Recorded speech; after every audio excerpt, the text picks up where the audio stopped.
Good morning, everyone. It's May 6, 2019. I'm Eric. I'm sitting here at the Free Thought Project. Man arrested, facing a year in prison for telling police they are pissing on the Constitution. This one comes from Matt Argus. This happened in Washington, D.C.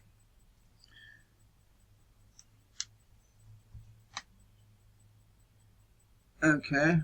A TRI warning that the government must not be given the power to criminalize speech it deems distasteful or annoying.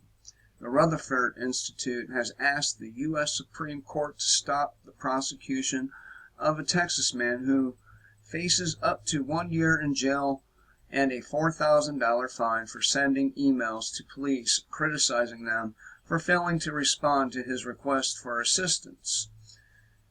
That's what you get for calling the police, dude. See what happens? Can you really rely on these guys? Really? I don't think so.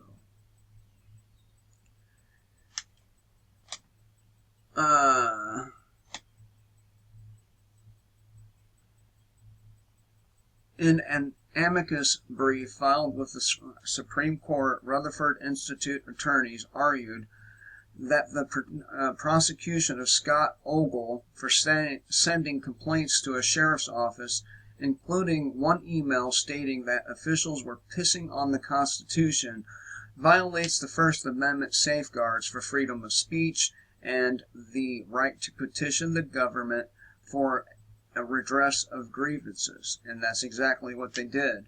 And of course, this individual is John Whitehead of the Rutherford Institute. I'm a little surprised this wasn't written by him. It wasn't. Okay.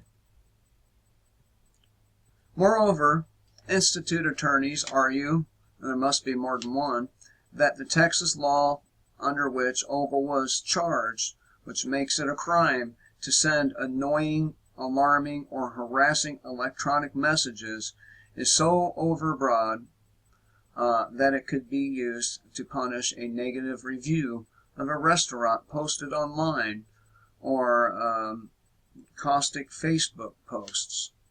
In quotes, it was Justice William O. Douglas who affirmed the right of Americans to speak softly or angrily to government officials, even if our words challenge and annoy. We need not say docile and quiet. Not must we bow submissively to authority and speak with awe and reverence to those who represent us. That is the genius of the First Amendment, said constitutional attorney John W. Whitehead, president of the Rutherford Institute and author of Battlefield America, The War on the American People. And there is a war on you. You are being attacked in every way, shape, and form you can imagine. And most people just fucking take it. And then when somebody has the balls to fight back, what does the public and media do? They call him a terrorist. Nowhere in the First Amendment does it permit the government to limit speech in order to avoid causing offense, hurting someone's feelings, safeguarding government secrets, protecting government officials, insulting judges from undue influence, discouraging bullying, penalizing hateful ideas and actions, eliminating terrorism, combating prejudice and intolerance, and the like. There is no limit on your free speech except for threat. Now, I don't even think that's limited, to be honest with you. But, you know, the First Amendment does not permit the government to limit speech in any of these circumstances. Yet they do. Just like the song I presented to you the other day, The Shortest Straw, and Eye of the Beholder, both of them. I'm telling you, those James Hetfield hit the nail right on the head with that record. In 2016, a frustrated Scott Ogle emailed the Hays County Sheriff's Office over their alleged inattention to his request for help. In his emails, Ogle accused one officer of being your typical arrogant, condescending, belligerent self who chooses to look the other way. Another email stated, you have a constitution to uphold, son. You're pissing on it, and refers to a deputy as a little bitch and a little state weasel. Well, let me stop right there for a minute. He was calling these little state weasels for help. The best thing you could do is help yourself. Do not call these motherfuckers for help, because just as he said, they are little bitches. They are state weasels. They are condescending. And they do piss all over the Constitution, your beloved document. Based on these emails, Ogle was charged with a crime under a provision of Texas Penal Code for making repeated electronic messages in a manner reasonably likely to harass, annoy, alarm, abuse, torment, embarrass, or offend another. Freedom of speech is words they will bend. The law also requires that the messages be sent with the same intent. A violation of this statute is punishable by up to 1 year in jail and a $4,000 fine. Prior to trial, Ogle's lawyer argued that the statute violates the First Amendment, which affirms the right to freedom of speech and to petition the government for redress of grievances. Because it criminalizes a substantial amount of constitutionality protected speech, or constitutionally protected speech, the state and appellate courts ended up rejecting Ogle's constitutional defense. You cannot use the Constitution in court as defense because it does not apply to you. Just try it. Every person, everyone who tries to use it as defense fails. There's only been a couple of people, the New Jersey weed man being one of them. That's because he fired his attorney and blurted shit out. If he had not blurted out stuff, he would have failed too. But he blurted it out, and the jury heard it, and it swayed him to his side.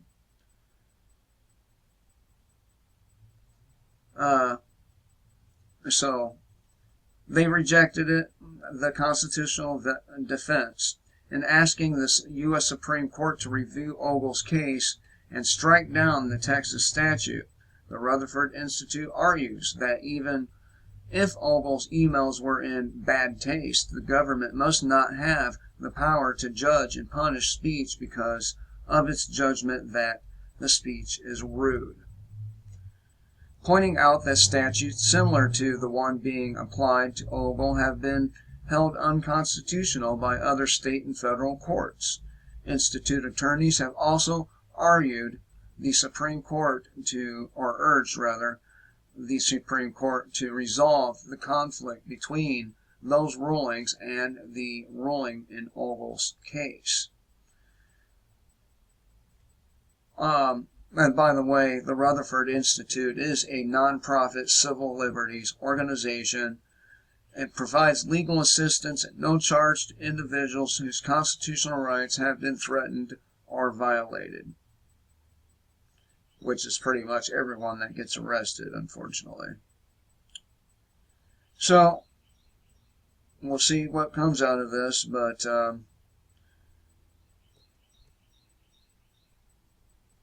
right now, you don't have that right. Whether you get it back or not has yet to be seen. But once you lose a right, it's gone until force is used.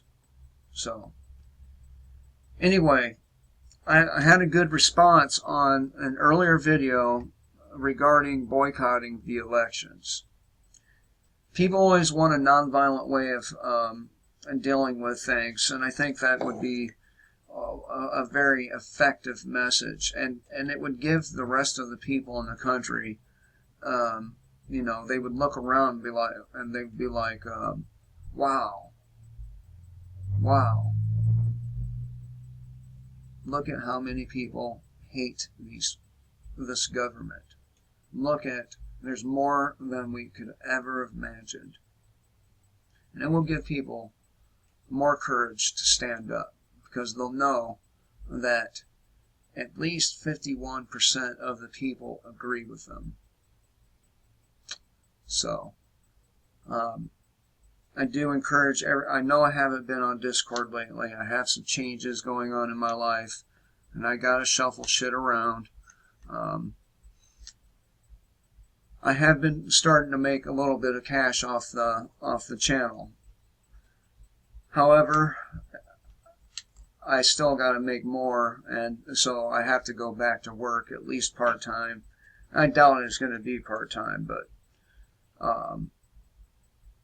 I will continue to make videos and continue to get the message out, and probably be doing Discord on lunch breaks. So there's that. And if you like my content, please do subscribe, share, like, and if I'm worthy of your support, I have a PayPal link below, and please do join us for the election boycott idea on Discord.